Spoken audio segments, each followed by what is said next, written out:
From Mannheim, Germany, it's the final edition of World Championship Boxing for calendar year 2008. Tonight, a doubleheader featuring heavyweight Wladimir Klitschko, recognized by almost all ring observers as the kingpin of the division, taking on Hasim Rahman, a former champion. And then we take you back to Las Vegas for a replay of last Saturday night's stunning welterweight mega bout between boxing's biggest attraction, Oscar De La Hoya, and pound-for-pound king, Manny Pacquiao. A relatively quiet crowd inside this SAP-Arena in Mannheim, holding their energy for the darling of German television and German boxing crowds, Wladimir Klitschko. Hello again, everybody. I'm Jim Lampley. We're here once again to watch as Wladimir Klitschko tries to take another step toward control of public opinion about the heavyweight division. Once again, he'll be doing it before the watchful eye of the last man to truly galvanize the heavyweight division and to be universally seen as the champion, Lennox Lewis. And Lennox joins us now. He just learned within the past week that he's to be enshrined this upcoming year in the International Boxing Hall of Fame in Canastota, New York, along with our colleague Larry Merchant. Congratulations on that, Lennox. Hasim Rahman gets a chance tonight against Wladimir Klitschko to a certain degree. Rock is still living on what he did against you 7 years ago in South Africa with a right-hand shot in the dark that made him heavyweight champion for 7 months. How much chance that he could reproduce that kind of magic against Wladimir tonight? Well, I think it's a fat chance, but you have to look at Hasim Rahman. He's a tough guy. He's not the type of opponent to come here to lay down. He's going to give you a little bit of problems. He's got a good jab. He's not an easy guy to knock out. But whether he can come through with a great, big, spectacular shot like the one he hit me with is going to be slim. And, you know, the fact that he took a little time to prepare for this fight, he just had a quick training camp, whether he's in good shape or not, this is going to be the question. So I like to see if he's in good shape. If he's in good shape, he's going to give him some problems. There have been questions about Rahman's preparation for this fight. He was brought in as an opponent when Alexander Povetkin, originally scheduled to fight Wladimir Klitschko, wound up with a broken foot. As for Wladimir, he continues, Max Kellerman, this drive for legitimacy within the heavyweight division. Where does this matchup with Rahman figure into that? Well, there's only one matchup. There's only one opponent against whom Wladimir Klitschko can establish his absolute legitimacy as the heavyweight champion of the world. That opponent would be Vitaly Klitschko, his big brother, and for obvious reasons, that fight doesn't seem likely to happen. Really what we're left with here, which I think is a kind of an interesting story for boxing, is a two-headed heavyweight champion. So comparisons between the two brothers will inevitably come down to how each fares against his own opponent. And while Wladimir is generally perceived as #1 in the division, it's big brother Vitaly who engages in the dramatic fights, the exciting fights with the dramatic endings. Which brings us to Hasim Rahman, the kind of opponent who has himself engaged in exciting fights with dramatic endings, something that Wladimir Klitschko, after his last two fights that haven't been so exciting, could desperately use right about now. Indeed, more about the drama of Rahman's career in just a moment. Quickly, let's take a graphic look at the title picture in the heavyweight division. Max has already described to you the law firm syndrome of Klitschko and Klitschko, clearly the top two. Nikolai Valuev of Russia still has a title belt, which has as much to do with the tangled politics of boxing as with his accomplishments. Sadly, he'll be defending it next week against 46-year-old Evander Holyfield.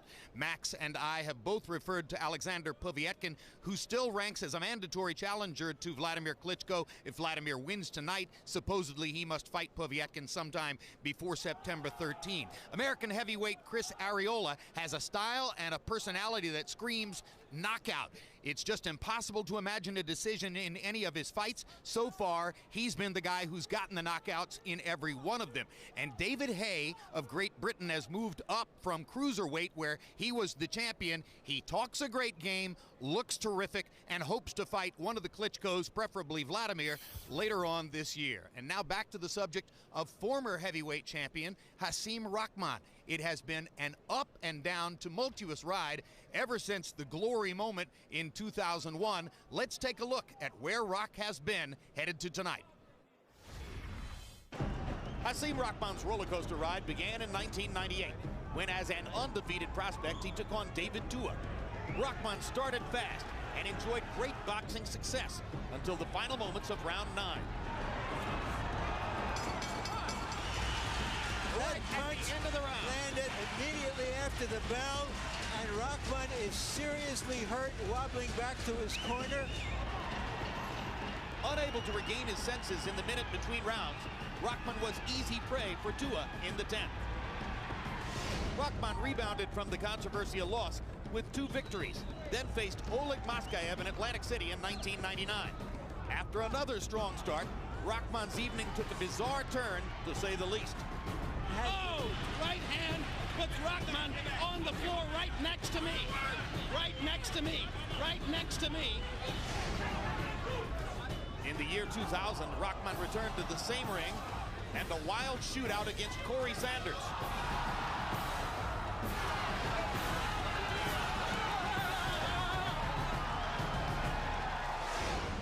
That win led to a title shot in 2001 against champion Lennox Lewis in South Africa.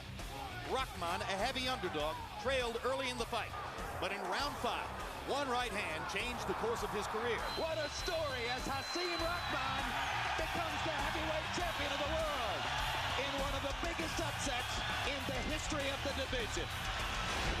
Fewer than 7 months later, the heavyweight championship reign of Hasim Rahman ended as swiftly and suddenly as it had begun. It's over. Lennox Lewis got revenge. Rahman's climb back up the ladder began in 2002 against former champion Evander Holyfield. After a strong Holyfield start, the fight provided one of boxing's most bizarre sights. There is a huge knot on Rahman's head above his left eye. That is one of the most grotesque things I've ever seen on a prize fighter. Ultimately, the referee had no choice but to halt the contest, and Rahman found himself with another unusual loss. 4 years later, Rahman was again near the top of the heap and facing his old nemesis, Oleg Maskayev. After 11 rounds of back-and-forth action, the end result mirrored their first fight, and Rahman tumbled again. And that's it! It's over! It is over! After 4 straight victories, Rahman then faced James Toney in July in a rematch of their 2006 draw. A clash of heads opened a cut over Rahman's eye in the 3rd round, and the fight was stopped in the corner. This was originally recorded as a Toney TKO victory, but later changed to a no decision. The incident, yet another bizarre chapter in one of the sport's most unusual careers.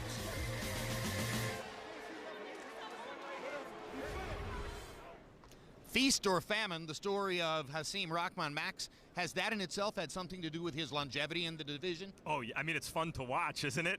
He has had so many epic battles, Hasim Rahman.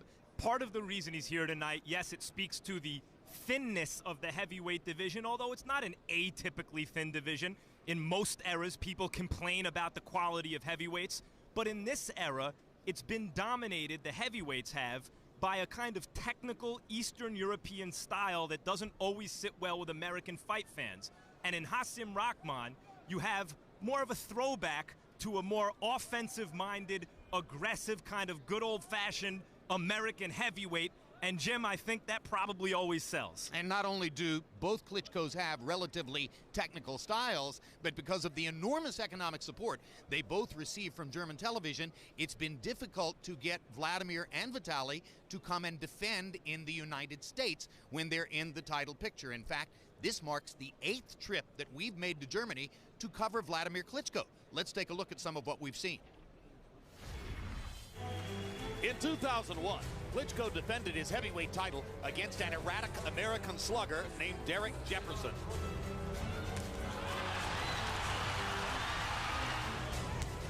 Big right hand from Wladimir Klitschko. After 4 more wins and growing recognition as the best heavyweight of the era, he faced Corey Sanders, a heavy-fisted South African journeyman who was contemplating retirement. And Klitschko goes down on a huge left hand inside. And the next big thing is about to become the last big bust. A 2005 knockout over Eliseo Castillo paved the way to a rematch with Chris Bird in 2006. Wladimir had beaten Bird 5 years before. Klitschko is completely dominating it. And that's the end of the fight, as Bird's face is a bloody mask.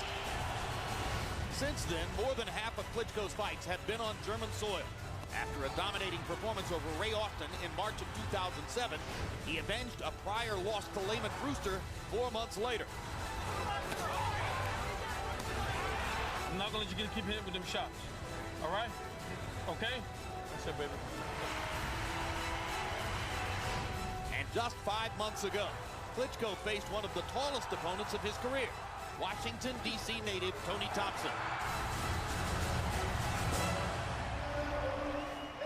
Back live at ringside, tail of the tape for Wladimir Klitschko against Hasim Rahman. You see the 4-year age advantage for Klitschko, a 3.5-inch height advantage, but contradictorily, Rahman has a 3-inch arm length advantage measured from the armpit to the end of the fist. Klitschko in perfect shape at 245. Rahman probably a little heavier than he might like at 253.5. Rules of the bout with our unofficial ringside scorer, Harold Lederman. The Wladimir Klitschko Hasim Rahman fight is scheduled for 12 rounds using the unified rules of the Association of Boxing Commissions. There is no 3-knockdown rule. Only the referee can stop the fight. In case it was caused by an accidental headbutt, we go to the scorecards after 4 rounds have been completed, and you cannot be saved by the bell in any round, including the 12th and final round. Jim! Pre-fight sequences in Europe tend to be elaborate and showier than in the United States. This crowd has been treated to what amounted to a one-man play inside the ring, and then a musical performance, and now Hasim Rahman makes the ring walk. Before leaving the United States, he fired the man he trained with at his training camp, Marshall Kaufman. 2 days ago, Buddy McGirt showed up here in Germany to act as Rahman's chief second in the corner. Lennox, that can't be good for him. Well, I don't think it's going to be good, because what happens is, well, when the new trainer comes on, obviously he wants to do new things and give you new information, but what Rock will always do will go back to what he knows, and it's like he doesn't have a trainer, because especially the trainer now is going to give him some information. Will he motivate Rock to actually perform and come out with some punches that he wants him to do? Typical of a lot of American heavyweights in the recent era, Max, Rahman is a guy who was plucked from other sports and came into boxing at about age 20. Amazingly, he's gone further with boxing technique than any of the others in that category, like Michael Grant and Jameel McCline and various others. Or most other fighters in any era ever, in the sense that he did indeed become at one time the legitimate one and only heavyweight champion of the world, and he did so with a knockout over one of the all-time greats, our colleague Lennox Lewis. He is not unused to this atmosphere, and I don't think he's intimidated by it. So Rahman enters the ring, hoping to make another big score under unusual circumstances, and having already been written off by some media members who feel as though he's just got too much to carry around, with the difficulty of an apparently fractious training camp, the firing of a trainer a week before the fight, the arrival of a new trainer 2 or 3 days before the fight, and the problem of facing a longer, taller, more technically sound fighter in Wladimir Klitschko.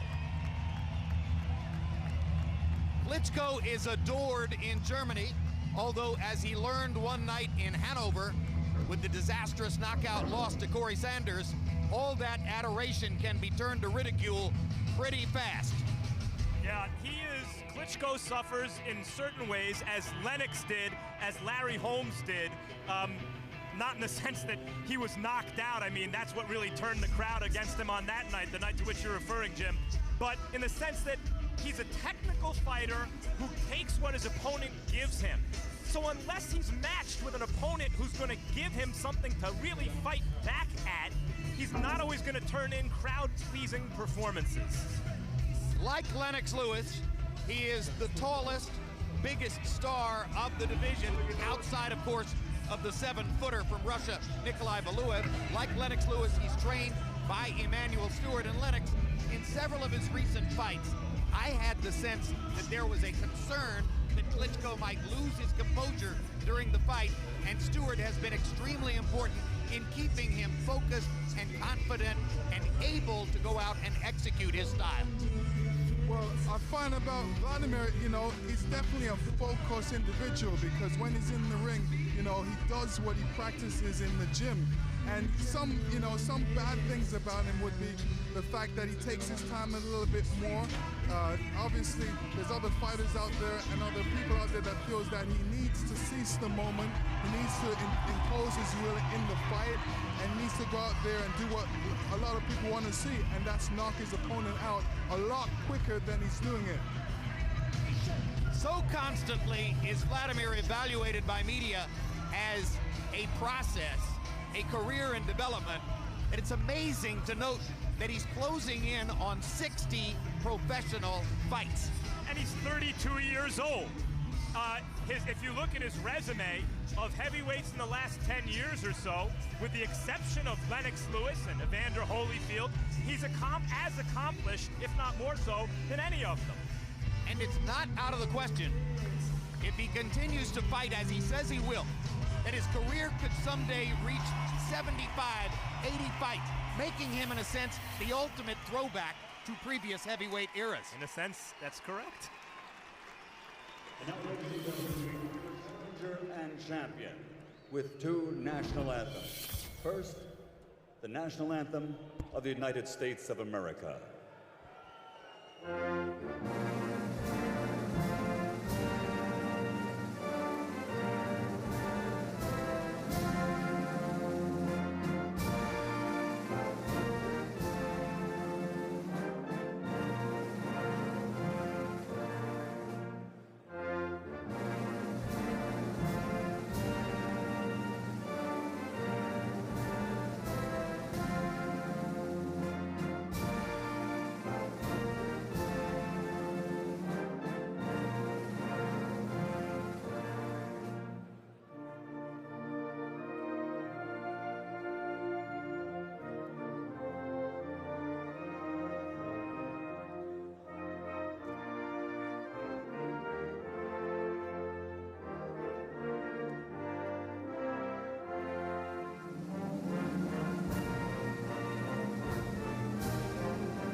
Now, the national anthem of Ukraine.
Ladies and gentlemen, welcome, meine Damen und Herren, willkommen in der SAP-Arena Mannheim.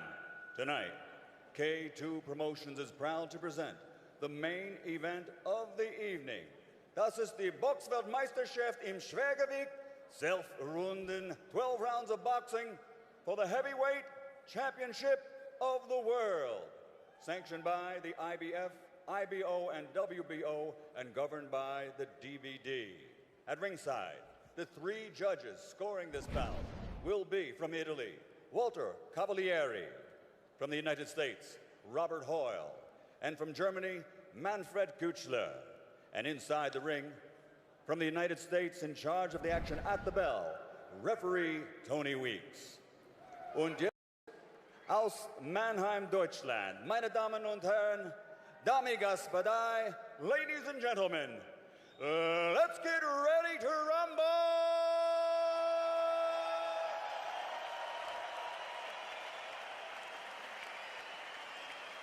Fighting out of the blue corner, the Blaue Ecke, wearing black, standing with his trainer, former world champion Buddy McGirt, and officially weighing 115 kilograms. His professional record, 53 fights, 45 victories, including 36 knockouts, with 6 defeats and 2 draws. From Baltimore, Maryland, USA, the challenger, the Herausforderer, ehemaliger Boxweltmeister im Schwergewicht, former 2-time heavyweight world champion, Hasim Rahman.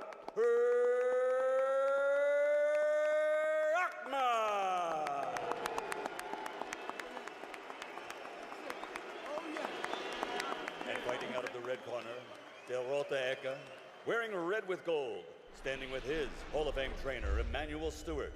Official weight, 111 kilograms. Professional record, 54 fights, 51 victories, including 45 knockouts with 3 defeats.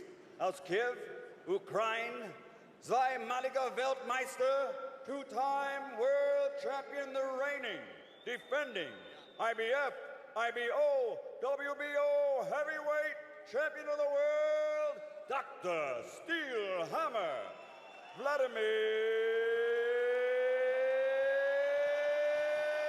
Klitschko.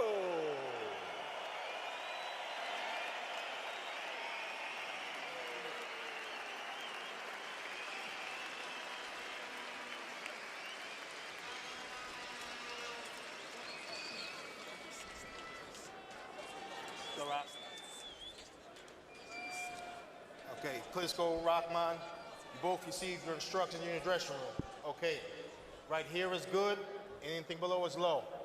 Right here is good, anything below is low. I want a good, clean fight. Obey my commands at all times. Above all, protect yourselves at all times. Let's go. Rahman has said, I want it, he's got it. Let's see if the former heavyweight champ really does want what the current kingpin's got.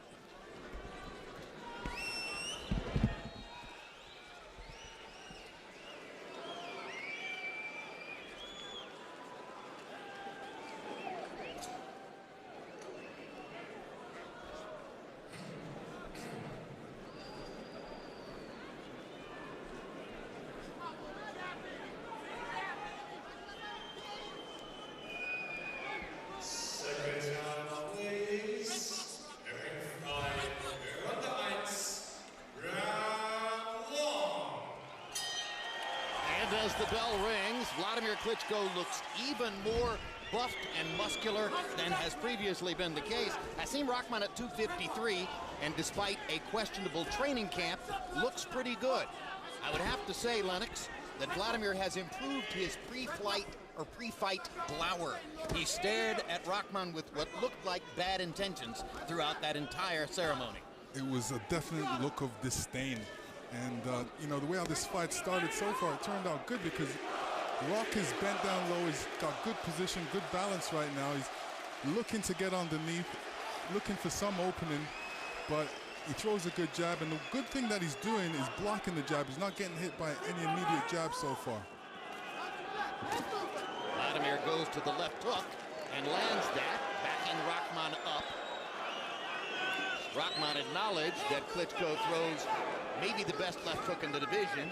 He has a very good jab as well, and he's beginning to land it now. Klitschko has threatened records for CompuBox numbers on jabs in many recent fights, most particularly against Lehman Brewster. When he landed the jab with such ease that had the fight gone a long distance, he might have threatened all records for all weight classes. Rahman is leaving himself very wide open right now for that left hook. Every time he throws that jab, he puts that right hand somewhere by his waist, and you know, later in the rounds may give him some difficulty. I mean, look right there, he's throwing the jab, but he's keeping his right hand down. Why are heavyweights so reluctant to throw left hooks, Lennox?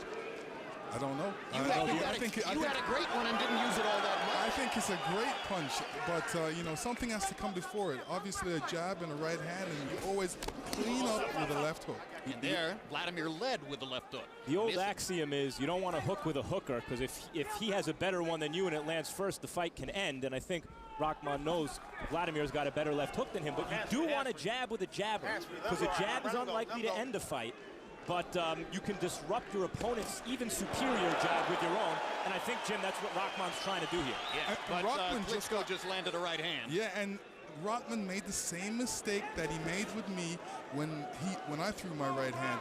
He put out both of his hands at the same time and didn't have no hand back to block a right hand. No, stop. Come on, watch the back of the head. Here we go.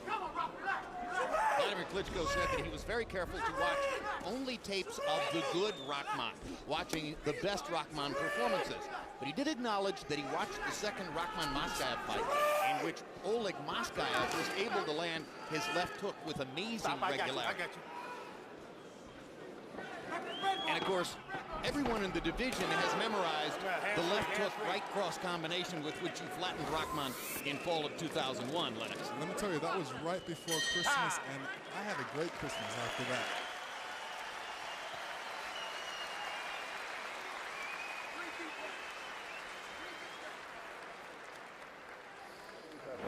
Keep doing just what you're doing. Your jab is working good. You keep throwing them up. Ain't that much, after a while, he's going to start watching for that. And that's when you just keep working that left hand.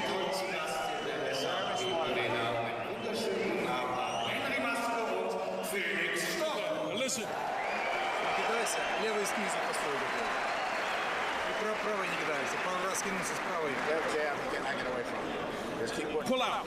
Okay, because he's going to catch you pulling out. Close the gap and keep shooting those body shots. Okay? Relax, baby.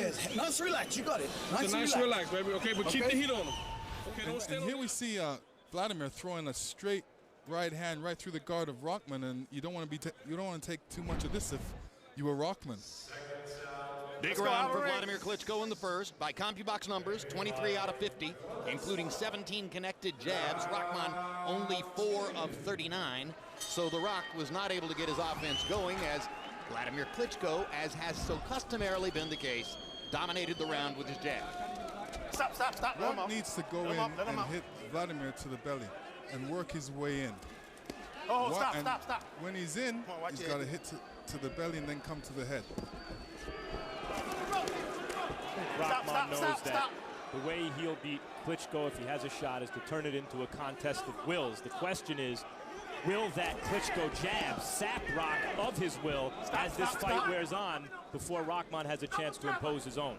All of Klitschko's opponents tend to complain that he holds, and it certainly is no secret that he doesn't care to fight on the inside much if he can avoid it, and he's perfectly willing to put his arms over your shoulders to make that point. Rahman is getting set up for the right hand and needs to move his position. Cannot stand in one position and let Wladimir Klitschko set him up for that right hand, because he's like a sitting target if that's the case. Stop. Come on, watch that back in the head. Referee Tony Weeks handled Belloy and Pacquiao last week and made the trip over to be here for this big fight as well. Stop. Now, I know in the corner of Wladimir, Emmanuel Stewart's going to tell him that to throw that uppercut, because he's been ducking right every time Wladimir throws the jab. Rahman ducks, so that would be a good setup for a jab, uppercut, left hook. The uppercut is a punch that Wladimir has been reluctant to throw sometimes, though he landed a couple good ones against Tony Thompson in his last outing. At age 32, he seems still to be improving technically and can already be described probably as the best technical fighter in the division. If you look at this jab, even when Wladimir Klitschko has been criticized for less than scintillating performances, that jab lands like a power punch. It's blindingly fast, he does not telegraph it, difficult to time, and it lands with a real thud. There again, Rahman standing in one position. not throwing any punches, and you know, this is the position where you need to be first. You need to be first off your guard, jab, jab, jab, but he's not doing that. He's waiting for Wladimir to jab and set him up. And he's looking to work off of that, but whether he has enough speed and power to do that is the question. In the early part of the round, Rahman, who tastes a right hand there, got to Vladimir's chest about 5 times, but wasn't really able to do anything while in there. And now, as they fight at distance again, all the advantages belong to Klitschko. Rahman cannot afford to be hit by that right hand too many times.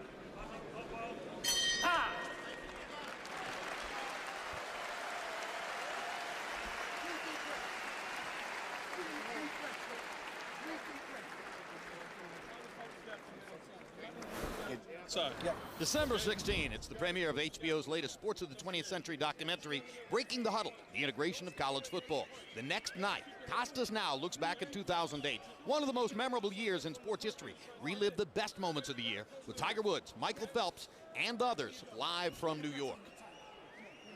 What's in that time? And listen, keep your hands a little tight. You got your hand. Every time he comes, he stretches way out here off balance. You just create a little space and then ping, ping, right back. And here we see 2 examples of Klitschko setting up the right hand, and let me tell you, Rahman cannot afford to be hit by too many of these in this fight. I mean, they're really showing their effects a little bit, and you don't want to get hit by this, so he needs to keep up that left hand.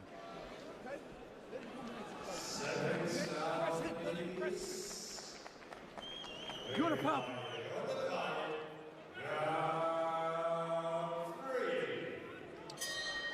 Heavy Bucks numbers through 2 rounds. Wladimir Klitschko has landed 34 jabs. Hasim Rahman has landed just 12 total punches. Nothing of any real significance so far. So 2 technically pure rounds for Klitschko. And as Lennox Lewis keeps pointing out, the danger is there that a big right hand could end it.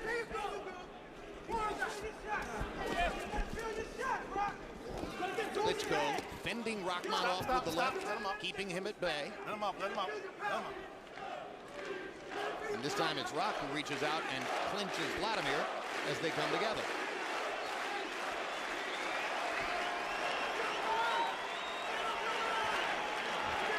Rock is being flustered by that jab. That jab is bothering him right now. So he's saying he doesn't want to get hit by that jab. He's keeping his hands up and allowing Wladimir to throw his right hand and see if he can work off of it.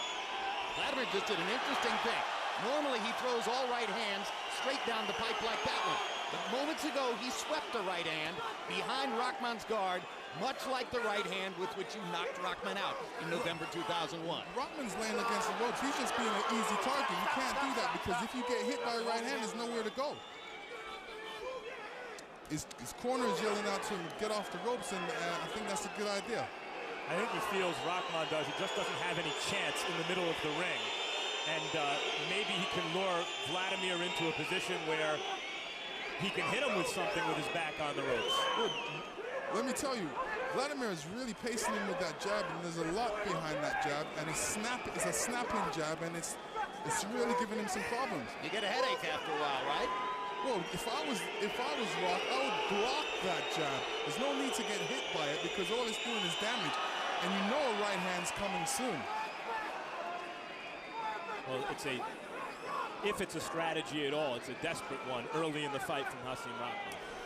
You see, if I was Wladimir now, I would be throwing a lot of different array of combinations. I would be punching to the body to mix up the punches because right now everybody in this arena knows a right hand's coming. So show something different. Throw a left hook, throw an uppercut, and get Rahman's eyes going somewhere else instead of looking for that right hand. And although he's looking for the right hand, I don't believe he can stop it. Is Klitschko being too cautious or appropriately cautious? He's being appropriately cautious right now. I mean, like I said, he needs to mix up the punches, throw some body punches. You know, get Rahman to keep his hands down, throw some different type of punches that are in your arsenal, or and give him something else to think about. Rahman pointed out that at 6 feet 7 inches tall, Wladimir doesn't really like to throw body punches because he has to lower his hands and expose himself to possibly being hit. Here's that left hook by Wladimir, which is very effective.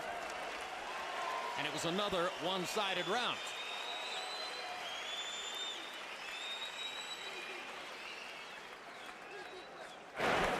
smart. You didn't burn up too much energy. Now he's tired. Now he cannot fight too good at the center of the ring now. You see how when you hit him with the left hook, before he was missing, his legs is tired now, okay? Start doing it, you're not doing it. Oh, it's a three-piece. You're waiting for one shot. Don't wait for one shot with this guy. I'll do that, man. Okay, don't let him get too relaxed. You let him get too relaxed in the zone. I'm gonna press him now. Okay? Three-piece. Stay behind the double jab, Rock, and keep the heat on him. You gotta keep the heat on him, baby. Yeah. Because standing on the outside is not gonna work. You know we ain't gonna be no decision here. Okay? Three-piece, you don't gotta look take it for the to knockout. Don't look for it. Just let your hands go. Okay? It's the cocoa butter. Okay. As he tried to listen to Buddy McGirt's instructions, Hasim Rahman looked very tired, even after only 3 rounds. Harold, how do you have it so far? Okay, Jim, 3-0. 30-27, Wladimir Klitschko. Jim, I don't know why I scored that 3rd round 10-9, because really, it easily could have been a 10-8 round. Wladimir won it so big. I mean, you just can't do the rope-a-dope against Wladimir Klitschko. He'll kill you. Wladimir landing, piling up points with that left jab, coming across with the real good right hands, just doing a number on Rahman so far. 3-0, Klitschko based on clean punching. What we're watching here is the best heavyweight in the world we're watching so far, Wladimir Klitschko, against one of the 20 best heavyweights in the world. In Rahman, he's still probably one of the 20 best, maybe on a good night, one of the 10 best. And we're seeing a wide distance between Wladimir and that non-upper echelon kind of contender at this point. And, you know, I believe that Rahman's still fighting the fight wrong. He needs to put a little more pressure on him. He needs to try and get in there and hit him with some shots, which is not easy because he's trying to duck under the jab. But when he ducks under the jab, a right hand is coming or a left hook. Doesn't really have anything to worry about with the uppercut right now because Vladimir's not throwing it. But well, you heard the discussion in Rahman's corner as Buddy McGirt accurately observed, Rock, you seem to be looking for one big shot. And the way to land one big shot is not to look for one big shot, but rather to try to land several. Not only is he looking for a big shot, he's trying to allow Wladimir to tire himself so he'll be able to throw one great punch in there. And this is what he feels that may happen in the fight. But right now he's getting tagged with a lot of shots, which is taking a lot of energy out of him. So whether he's going to have a lot of strength left to be able to throw that big shot is the question. Layman Brewster, before his upset win over Wladimir Klitschko, said he was going to have to try to beat him like Rocky Balboa would by taking everything he had early and staying in his chest as the fight wore on, which is what happened, and Brewster won by knockout. Maybe Rahman has the same idea here. Weather the storm early. Well, as the fight goes on, you know, Rahman's getting a bit more tired. He's still getting hit by those jabs, and whether he can still get away from the right hands, we're going to have to see because Wladimir is becoming very sharp with the right hand and with the jab. And you know when he hits you with a lot of jabs, the right hand's going to come. Sometimes you weather the storm, sometimes the storm weathers you. I'd say more often than not. Since the loss to Layman Brewster in April of 2004, Klitschko has won 9 straight fights, looking for a 10th win in a row here, looking to get to 52-3 in a career which, for his critics, has been defined entirely by the losses and not by the 51 successes.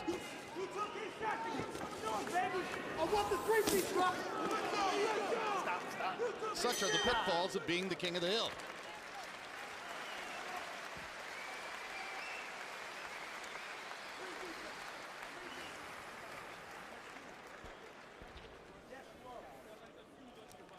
Okay. Baltimore in the house. Come on. You gotta light that fuse now. You gotta start keeping the heat on him. Stop standing on the outside. Don't let the guy gain any confidence. You gotta make this a dogfight, bro. Absolutely. You took everything you got. Okay? You gotta make it a dogfight. Move your head and listen, get in his hands here. Okay? You got your hands 2 feet apart. Hands here, and let's come in behind the double jab and just let your hands go. You got it.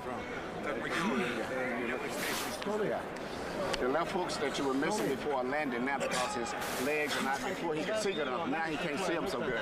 So that's why you're hitting him with the hooks. Before he was getting away, but now you're hitting him with the hooks now.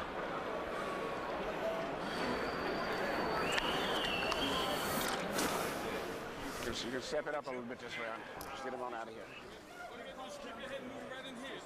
Hobby box numbers on jabs so far in the fight. Klitschko 89 of 172. In other words, he's landing more than half his jabs, 52%. Rahman 11 out of 106. Lennox, I think Buddy McGirt is giving Hasim Rahman good advice in the corner between rounds, but of 53 previous Rahman fights, Buddy trained him for only one. So it's really a shot in the dark.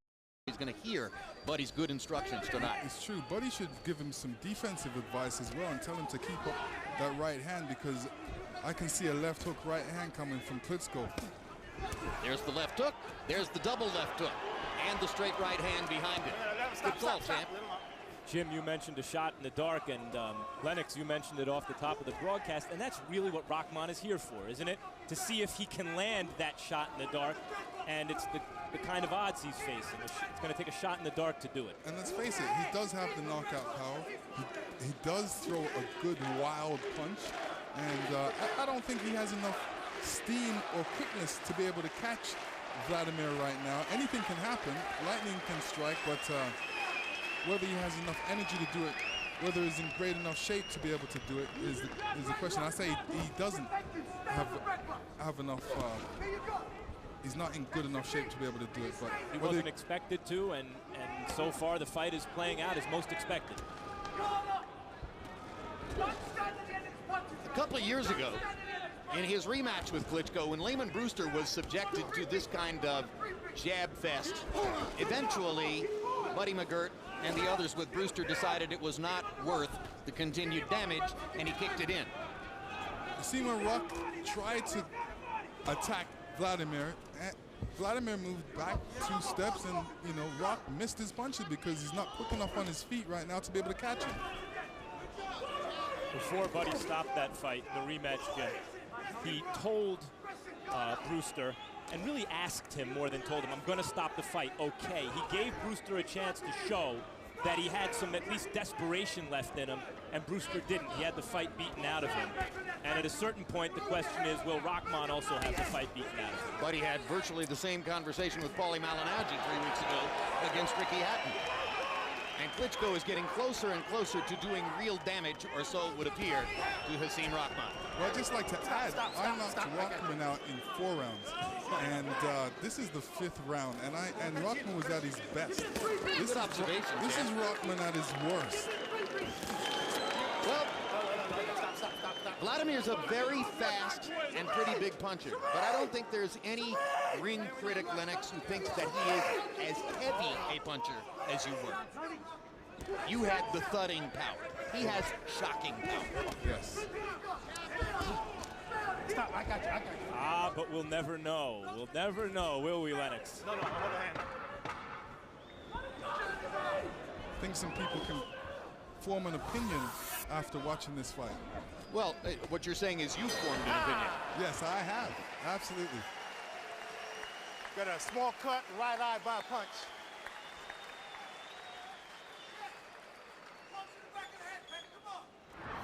December 23, Real Sports looks back at its most memorable stories of 2008, capped by a roundtable discussion among Bryant Gumbel and all the correspondents. And beginning December 27th, HBO Sports will bring you our Boxing's Best of 2008, 5 memorable fights from the past year. Up first, Antonio Margarito's thrilling victory over Miguel Cotto in July, and Manny Pacquiao's razor-thin victory over Juan Manuel Marquez in their March 15 rematch.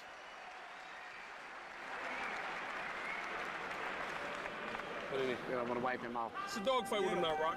Okay? You got him. Hands up, head moving. Keep that pressure on him. Absolutely. Right? Don't stand on the outside. You can't stay on the outside. He took everything he got. Okay? Don't stay on the outside. Let's not take no more shots like that, okay? Okay?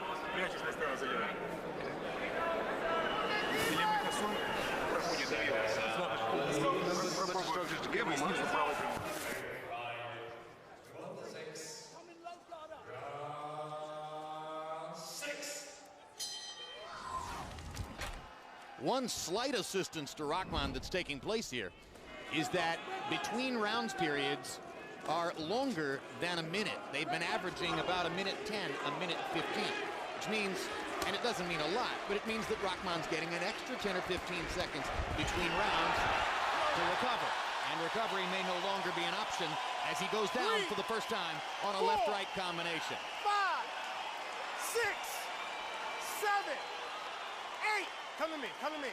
You okay? Yeah. All right, I'm giving you a chance. He still looks a bit unstable on his feet, and that punch did hurt him, whether it was a hard punch or not, but it did kind of give him a little bit of cobwebs. Well, to me, it looks like he's both hurt and exhausted. His legs are going away, whether from the accumulated punishment or the absence of conditioning, or both. I've never seen Rahman have the fight beaten out of him like this. Even in his losses, he's fought on until the end, and he's been systematically taken apart, and it seems his will to fight on has indeed been broken. He's never been in the fight even for a second. Yeah, look, this is an opportunity for him. You know, they said to Rahman, here's a fight, here's an opportunity, here's a date. Can you make it? 3 weeks to train? You know, I would never have taken a fight on 3 weeks to train. Maybe 16 days. Talking earlier about the difference between you and Wladimir, Lennox, it seems to me that the real difference people see in the two of you, both big, both with Emmanuel Stewart in your corner and technicians with power, is that you were tough. When you were knocked down, you tried your best to go on. You won some very tough fights over some great fighters. Do you think Wladimir is tough enough? He's not being forced to show evidence of it here, but do you think he's tough enough to one day be recognized as a great fighter? Yeah, I mean, he's tough now. What he needs to be doing right now, I mean, he's throwing the jab, but he's throwing just 2 different punches. Jab, left hook, right hand. There's no uppercuts, there's no body punches. Now, this is what people want to see. Want to see true boxing. They're only seeing left hands and right hands and left hooks. But there's uppercuts, there's body punches, there's different combination punches which he should be throwing. He's known as a cerebral fighter. Are you saying he's not putting the pedal to the metal when he needs to? Well, I believe that he holds back a little bit too much, where he should really let loose a bit more. Like in this position, he should take his right foot, step over to the side, and start punching from the right side. Switch again and go on the left side of Rahman. Right now he's in front of Rahman. Rahman doesn't have to look anywhere, just look in front of him, because that's where Wladimir Klitschko is. Stop, let him up.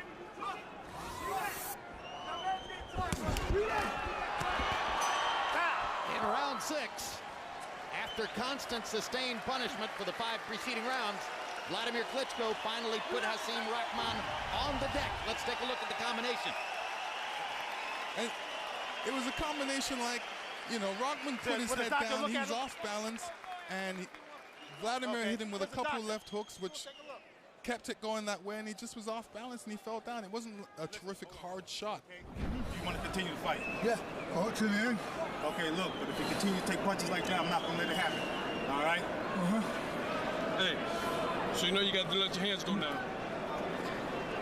Okay. Looks fine, though. I'm good. In a minute. Okay, listen. You okay, baby? Yeah. Okay? All right, man, listen. Let's go ahead and do what we got to do this round, all right? The referee's not going to let you take no shots like that, bro. We're good. Okay? You got to make it a dogfight, baby. Okay? All right? Get hit with them fucking punches. Don't give the shots. Let him lean on you. Okay? Yeah, he's okay. Stop letting him lean on get back in the ring. He's going to hold your right hands now. You know that. He's going to let everything hang out this round. We're good. Yeah, I know it. Get on him quick. Let's go. Round 6 was at least a 10-8 round. Wladimir Klitschko was 28 of 68 by CompuBox box count in the round, and Hasim Rahman landed 1 of 16 punches. Harold, how do you have it halfway through? Okay, Jim, 60 to 53, 6-0. Wladimir Klitschko. Jim, I think he's on his game. I got to tell you, he's piling up points beautifully with that left jab, mixing in a left hook and throwing a right hand. You got to give him an extra point in round 6 for the knockdown. Certainly it could have got to 10-7. He wanted so big. Be as it may, 6-0, Wladimir Klitschko. Now Rahman wobbles again after another left-right combination. You heard referee Tony Weeks warning Rahman he won't be allowed to continue to take sustained punishment. And here it is. This is over, baby. This is done. And Wladimir Klitschko, criticize what you will. He's 52-3 with 46 knockouts. Not bad. Long tradition in boxing, throughout boxing history, of the dominant heavyweight of the moment taking on a former champion who's no longer at his best, but has name recognition and dismantling him. And here is another example of that. One thing for sure, if you're going to fight Wladimir Klitschko, you better be in great shape. You better be in shape that to be able to take a punch and go through the complete rounds all the way to 12. If you're looking at you're only in shape to go 5 rounds, you're not going to win the fight. Let's take another look at the action which prompted referee Tony Weeks to step in and protect Hasim Rahman by stopping the fight. Well, Rahman's got these punches, and he's thrown a lot of different punches, but I'm talking Wladimir. And, you know, the ref didn't want to see any more punishment because there was no way that Rahman could have won this fight. And he looked very tired. He went over to talk to him in the corner, and Rahman couldn't even hardly say a word. He was definitely tired. You told us in the first round, Lennox, that Hasim Rahman was wide open for the left hook. And that turned out to be a very prescient call. Throughout the fight, it appeared Wladimir could not miss with the left hook. He couldn't miss with the left hook. He was very sharp. I mean, Rahman gave him an easy target, didn't move his head, and was standing in one place. And, you know, it seemed like a lot of steam has come out of Rahman. He doesn't have it like he used to have it. And like I said, he took this fight on a couple weeks' notice. Whether he's in good shape or not, he was in shape to go through at least 3 rounds, but not the complete fight. You made a great point when you just said moments ago, if you're going to fight Wladimir Klitschko, you had better be in sensational shape and ready to go 12 rounds at a fast pace. Does that, for the moment, disqualify American knockout sensation Chris Arreola, who seems to have a problem controlling his weight? Well, I believe so. I mean, Arreola is a great guy, great fighter, but if you fight him in a 12-foot ring, you're going to have problems. But in a 20-foot ring where he has to move around and use some boxing and technical skills, it's going to be very difficult for him because he's not that type of fighter. So I don't see that being a good fight for him. I think he needs to get some boxing experience, some technical experience, and then he can really come in, because obviously it's a good fight to see, but it's not a good fight to watch. Looking down the road just a little more, let's go to Max Kellerman in the ring. So Atiel is first. Okay, not yet, Jim. All right, Max is probably working on getting the interview that he wants there. So here's a look at future opponents, and I'm sure what Max was likely to tell you here is that Nikolai Valuev looms there. Both Klitschko brothers, Vitaly and Wladimir, have said that they would like to fight him. David Hay is in the audience here, and we'll move while we await post-fight interviews. David Hay, as Jim was mentioning, is a likely contender. He's athletic, he's fast, he has devastating knockout power, but he's also shown a shaky chin at times, and that was at cruiserweight. He's now really outsized by the big heavyweights. Chris Arreola, Lennox was talking about limited boxing ability. I think Arreola has some underrated boxing ability, a deep amateur background, but has not always been in the best of shape, as it's been pointed out. Nikolai Valuev, at 7 feet, 320 pounds, presents some problems for anyone he's in the ring with. He has some good fundamental boxing skills, and while he's not a puncher for his size, given his great size, he does hit with some thudding power. The difference between Valuev in size and Wladimir or Vitaly Klitschko, even as a percentage of their body mass, is far greater than, for instance, the difference in size between Oscar De La Hoya and Manny Pacquiao, a fight you're going to see in a few minutes from now on HBO from last week's pay-per-view. So, Jim, there are some interesting matchups out there for Wladimir Klitschko. Unfortunately, the most interesting would be against his brother Vitaly. And both brothers say that could never conceivably take place. Interestingly, moments ago, you were having a conversation with Britain's David Hay, who watched the fight and is now standing 5 feet away from us. What did Hay have to say about what he saw? Well, basically he said, if you can't move out of the way of left hands or right hands, move that head, you don't have a hope in hell. And this was the situation with Rahman. He was getting hit by jabs from the get-go, and then he was getting hit by right hands, and that's a recipe for defeat, because that's going to tell you how the rest of the fight's going to go, especially when you get tired in the later rounds. You're really susceptible for these type of punches, especially his left hook. We're waiting to throw to Michael Buffer in the ring for the official particulars on the decision. as is always the case for our telecasts here in Germany. The controlling television network is a German television network, RTL. They're really the ones who call the dance in terms of what happens in the ring and when it happens, and we follow their lead rather than to exercise the kind of control that we often have in the United States. So if you get the sense that we are filling and using our on-camera mechanics to kill time here, sometimes that's correct. Now let's go to Michael Buffer.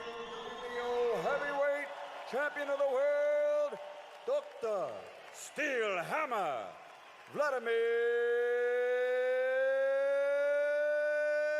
Klitschko.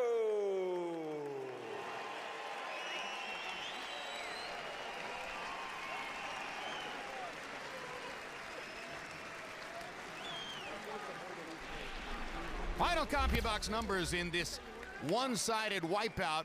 Wladimir Klitschko landing 178 out of 369. That's a terrific statistic. Anytime a heavy puncher lands 48% of his thrown punches, he's probably been a big winner in the fight. Hasim Rahman simply never in it, landing only 30 out of 207 punches. The Klitschko jab has become his stock in trade, and once again he was overwhelmingly dominant in this category, landing 119 more jabs than Rahman over the 6+ rounds that they spent in the ring, throwing about 100 more, exactly 100 more than did The Rock, and The Rock's 10% connect percentage with the jab means that he simply wasn't in the jabbing contest. Power shots and Klitschko's accuracy, 37%, not bad. Hasim Rahman able to get in a few body punches here and there, but never really landed anything significant upstairs, where Wladimir Klitschko has been vulnerable in the past. Still to come tonight, our videotaped look back at what happened last Saturday night in the most anticipated fight of the year, the fight between boxing's most identifiable fighter, Oscar De La Hoya, and the #1 pound-for-pound fighter, Filipino star Manny Pacquiao. And quickly, we look ahead to what's upcoming for the remainder of the year on HBO Sports. December 16, it's the premiere of HBO Sports' latest documentary film, Breaking the Huddle, the integration of college football. December 17, catch the live premiere of the next Costas Now for a look back at the biggest sports moments of 2008. Tiger Woods, Michael Phelps, Jimmy Rollins, Michael Strahan, many others on hand to look back at the best moments of the year. December 23, it's the premiere of Real Sports Year-End Special, featuring a review and discussion of the most memorable stories the program has covered in this past year. And for 4 consecutive nights, beginning December 27, tune into Boxing's Best of 2008 and relive some of the biggest moments from this year's jam-packed HBO boxing calendar. We kick off the new year in the ring January 17 on Boxing After Dark, with rising welterweight Andre Berto facing off against Luis Collazo. 1 week later, World Championship Boxing returns as Antonio Margarito defends his welterweight title against Shane Mosley. And every Monday, check out HBO.com, where you can find the latest episode of our original digital series, Ring Life, currently featuring 3-part profile of Chris Arreola. Ring Life, watch it, download it, carry it, share it. For all that and more, log on to HBO.com. And now we are told that Max Kellerman is standing by in the ring with the winner, Wladimir Klitschko. Max? Congratulations, Wladimir. You barely got touched. You landed almost everything you threw. Rate your performance. That's what I have to do in the ring. And Hasim Rahman really got punished, and I have to give him respect. He was keep coming, and every round. And to be honest with you, I was expecting the corner giving up earlier. You looked, in your upper body at least, physically bigger and stronger than you have in the past. Have you done anything different in preparation for this fight? Actually, nothing different. I think that I'm really entering, as Lennox Lewis and many other heavyweights in history said, that when you over 30, the heavyweight is getting better. That's actually what I feel at my age and at my stage. Okay, your brother came back, beat Sam Peter convincingly. You two are now the top 2 heavyweights in the world. We understand, you said many times, obviously there won't be a Klitschko versus Klitschko fight. That leaves various contenders, including the man you were supposed to face tonight, Alexander Povetkin. Do you have any thoughts on an upcoming Povetkin fight? I think that Hasim Rahman is more experienced than Povetkin. Povetkin's a young fighter, and of course, I was expecting Povetkin, that was a wish of Emmanuel and myself, to fight Alexander Povetkin tonight. but unfortunately he couldn't make it because he got injured. And anytime soon we're gonna see Povetkin Klitschko in 09. David Haye has also been calling you out. Chris Arreola is on his way up. You have some interesting contenders in front of you. What is your preference? I haven't heard David Haye tonight because he's been loud. And where is he? So anyway, I think that exciting time in the heavyweight is coming. We got Alexander Povetkin, we got David Haye, we got Chris Arreola, we got somebody else probably. So now it's going to be very excited. Wladimir, before I let you go, you and Vitaly talked as you grew up about one day monopolizing everything in the heavyweight division. You two are in fact together the heavyweight champion of the world. How do you feel about that right now? Do you wish that you could be heavyweight champ all by yourself one day? You know, to be honest with you, I do share with my brother jointly the heavyweight division. And I think it's even more exciting to do it together with my brother than to do it alone. Thank you, champ. My pleasure. Thank you. Jim. Maybe. But there are still millions out there who yearn for a single identifiable heavyweight champion. And if Wladimir Klitschko is your guy, it was a successful year. Knockout victories over Tony Thompson and Hasim Rahman to get the record to 52, I should say, and 3 with 46 knockouts.